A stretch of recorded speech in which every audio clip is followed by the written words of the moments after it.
Olá, tudo bem com você? Estamos de volta mais uma vez para estar ministrando a respeito da palavra de Deus e ver aquilo que o Senhor tem para nos revelar hoje. E o nosso tema hoje é bem interessante porque ele fala sobre a fundação da igreja, ele fala sobre algo que, como se formou a igreja, para que serve a igreja. E esse assunto sempre é interessante porque pessoas nos fazem perguntas, né? E nós temos que estar preparados para estar passando para eles o que diz, né, as escrituras a respeito de igreja.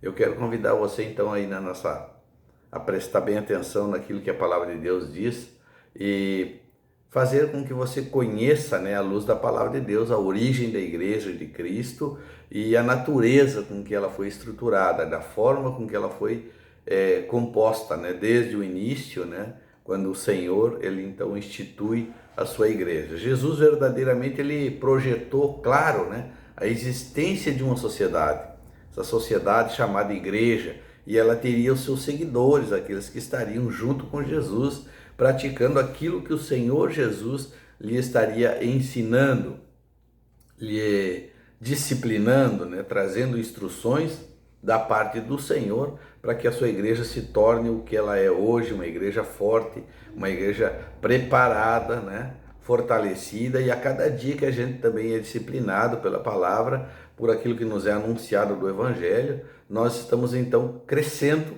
nos fortalecendo e nos tornando igreja de Cristo santificada pela terra, uma igreja pura, uma igreja que nos leva a ter muita alegria por saber e fazer parte desse corpo, né, que é a igreja do Senhor. Qual é a natureza da igreja? Podemos observar isso, que a natureza da igreja é essa, ela tem como objetivo ensinar, e nós, como discípulos, aprender do Senhor, né, através daquilo, da visão, do entendimento que o Senhor traz para nós, da sua doutrina, do seu sistema. E a igreja não fica diferente, né, de um outro órgão, né, que se rege através de um estatuto ou de alguma relação, né, mesmo que seja simples, alguma coisa que se deve seguir regras para que as coisas então se aconteçam e andem perfeitamente. E a igreja não é diferente. Nós, como igreja, também precisamos saber e ser instruídos para continuar pela terra a fazer a obra do Senhor organizadamente, né? A Bíblia chega a falar que as trevas são organizadas quanto mais o reino da luz, que é o reino que o Senhor tem nos incluído, né, como pertencente ao reino do Senhor. A natureza então da igreja ela pode ser conhecida, né, como o corpo de Cristo em uma cidade, né? O corpo de cristãos dentro de uma cidade. Também pode ser conhecida como congregação, né? Alguns chamam também de assembleia. Esta é a igreja. Independe muito, né? Porque a palavra de Deus nos fala muito nesses nomes, né? Fala em congregação, fala em igreja, fala em corpo, fala em assembleia. E nós então vamos adotando conforme a necessidade das nossas palavras e daquilo que nós estamos instruindo a chamar a igreja de assembleia, né? Tanto é que nós temos aí o princípio da igreja assembleiana com esse nome, né? Que é uma reunião de pessoas que tinham como objetivo aprender com o Senhor, né, os seus ensinamentos.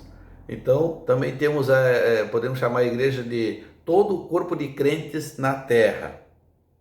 Aí já engloba geograficamente um espaço bem maior, né? Nós estamos falando da terra. É todos aqueles que creem em Jesus, creem em Deus, que usam a sua palavra como instrução. E esta é a igreja que nós estamos falando, a igreja do Senhor Jesus. Esta é aquela que nós fazemos parte, né, como membro da igreja do Senhor Jesus. Então, também nós podemos ser chamados de crentes, né, que todo mundo já conhece, a maioria das pessoas fala, né, crentes, outros dizem evangélicos, a igreja dos evangélicos, a igreja dos crentes, também são chamados assim, né, cristãos. Crente porque a doutrina que nós levamos aqui, a característica é a fé no Senhor Jesus, né? E logo disso se põe então todas as coisas que a Bíblia tem nos recomendado, nos ensinamentos, nas pregações. Então é isso que nós estamos fazendo, né? Sendo membro da igreja de Cristo, né? Sendo crentes, né? Outros chamam também de santos. Santos são os chamados do Senhor, são aqueles que literalmente são consagrados, né? e se buscam piedosamente, porque eles estão separados no mundo e dedicados a Deus. Esses são os santos, né? Na verdade, nós somos os santos também, todo aquele que faz parte de um grupo, né, que crê no Senhor Jesus. Então, a palavra de santa significa que são aqueles que o Senhor santifica, aqueles que o Senhor relaciona como seus filhos. Então, também alguns chamam de santos. Outros chamam de eleitos, né? A igreja dos eleitos, a igreja desses que se dizem especiais, diferenciados. Na verdade, somos aqueles que o Senhor chamou e hoje nós estamos sendo escolhidos, né? Nos dedicando a ser o escolhido do Senhor. Então, claro que a palavra de Deus fala que os verdadeiramente os cristãos, né, eles teriam uma diferença entre aquele que serve e aquele que não serve.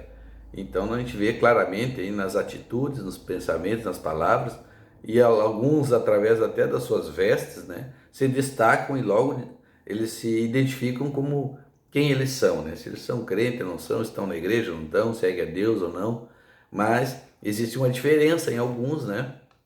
Não que isso seja obrigatório, não. Nossa verdadeira diferença tem que ser nas nossas atitudes, nas nossas palavras, no nosso comportamento. Isso sim vai declarar se você realmente é um cristão e se você está sendo disciplinado e aprendendo a disciplina, né? Aprendendo aquilo que é instruído. E também somos chamados de discípulos, né? Literalmente também é aprendiz das coisas de Deus.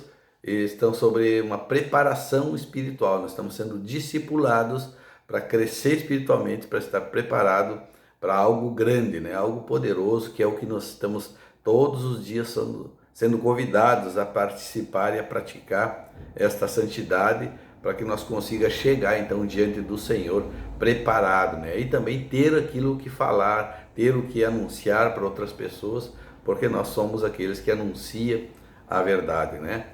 E por último nós temos aqui os do caminho. Até tem uma chamada aqui no livro de Atos, capítulo 9, versículo 2 diz que Paulo, né, quando perseguia a igreja, né, em direção às sinagogas de Damasco, a fim de que lá achasse alguns que eram do caminho. Então ele se referia a esses, né? Os que seguiam o caminho de Jesus, eles eram conhecidos como os do caminho.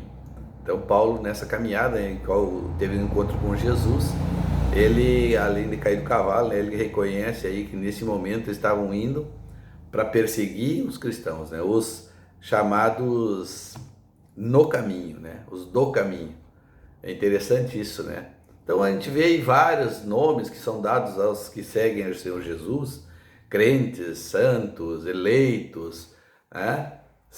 Todos esses levam um só caminho, né? Que nós cremos em Jesus Cristo e que nós levantamos a bandeira do Evangelho para todos conhecerem, né? Esta é a igreja, o corpo, né? O corpo de Cristo, é a presença de Cristo que nos faz nos sentir dentro da igreja.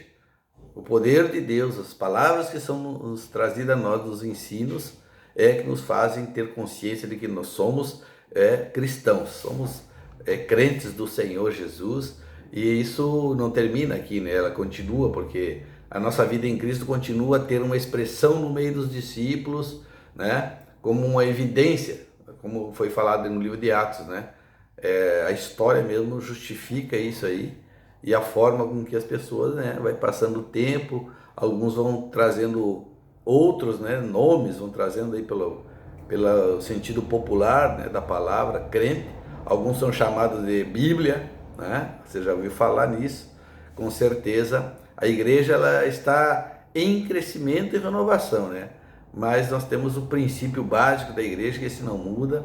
Então nós entendemos, né? Nós andamos aí questionando se eu sou crente, ou sou Bíblia, ou sou eleito, ou sou do caminho, ou sou de Deus e eu quero fazer aquilo que Deus tem trazido ao meu coração, e não seria diferente com nenhum de nós, né? Quando a gente passa dessa fase, então a gente cresce, né? E o Senhor começa a nos dar um alimento puro, que essas coisas já não fazem mais realmente diferença para nós. O importante é o que o nosso coração sabe, que nós somos de Cristo, nós somos igreja, nós somos parte de um corpo chamado igreja, e isso é importante porque aí nós estamos num caminho bem mais seguro do que o início da nossa caminhada, né? O que eu posso dizer a respeito o templo de Deus, né? Diz a palavra do Senhor aqui, diz, vós também como pedras vivas sois edificados como casa espiritual e como um propósito de ser sacerdócio santo. Nós somos assim edificados passo a passo e nos tornamos uma casa, né, que o Senhor habita, um templo que o Senhor habita, e esse templo é nossa vida, é o nosso corpo, né? O templo do Senhor, e Ele habita no nosso coração, Ele habita em nossas palavras, Ele habita em nossos gestos, e o que nos leva a pensar. Nós também então somos conhecidos como, tanto no Novo ou no Velho Testamento, como a noiva de Cristo na terra, né?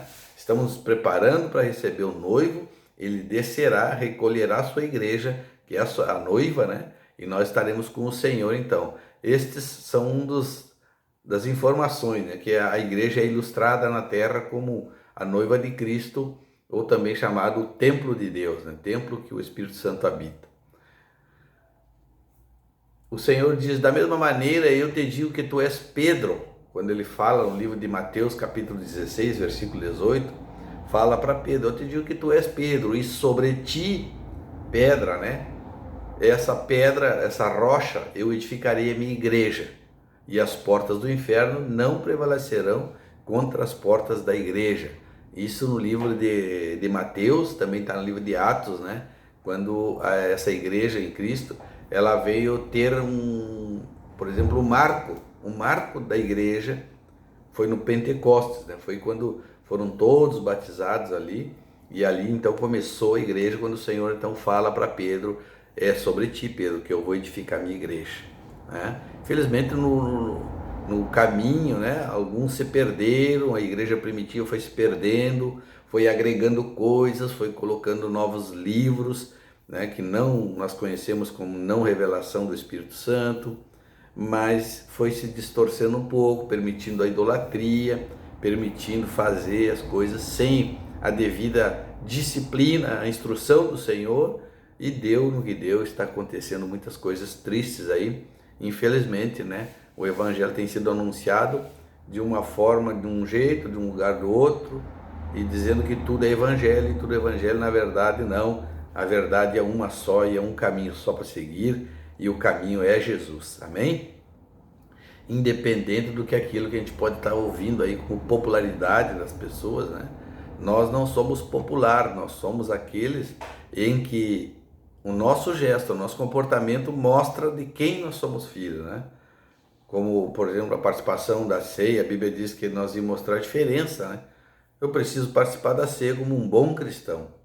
Ah, mas eu não vou na ceia. Esse é um mau cristão. Esse não está fazendo conforme a instrução. A instrução é que nós esteja lá, né? Ah, porque às vezes a gente tem um argumento qualquer, tem uma festa, tem um aniversário, tem um filho, tem um pai que está no aniversário, tem várias coisas que nós podemos argumentar. Mas a palavra de Deus diz que se nós não deixar pai, mãe, filho, sogra, genro, neto, em nome de Cristo, para fazer as coisas de Cristo, nós não somos dignos do reino. Então, essas coisas que nós temos que ter consciência.